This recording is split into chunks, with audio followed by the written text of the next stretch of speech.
خفايا أخطر تقنية على الإطلاق: التزييف العميق، ديب فيك.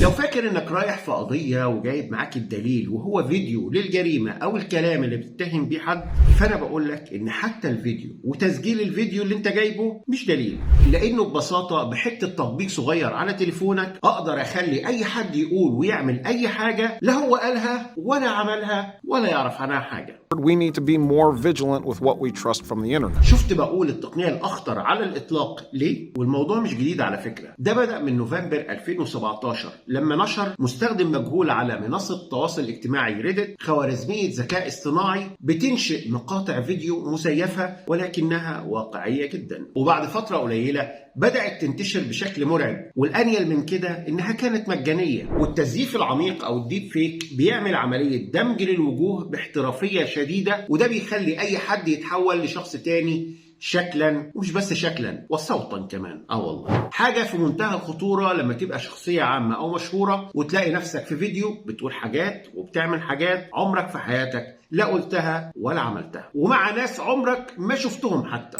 طب انت وترتنا خالص، يعني مفيش اي فايدة من التقنية دي؟ لا في. فمثلا التقنية دي بتخلي المنتجين يقدروا يكملوا أفلامهم ومسلسلاتهم بعد وفاة الممثلين، أو ممكن استخدامها في التطبيقات التجميلية والفيديوهات الكوميدية والترفيه وفي التعليم كمان. وخليني أقول لك إن عالم الميتافيرس اللي جاي وكلنا هنشوفه إن شاء الله هيستخدم التقنية دي بشكل كبير. المهم، كان في حكمة دايما بكررها كل ما اتعمق أكتر في الموضوع ده: لا تصدق كل ما تسمع، وصدق نصف ما ترى.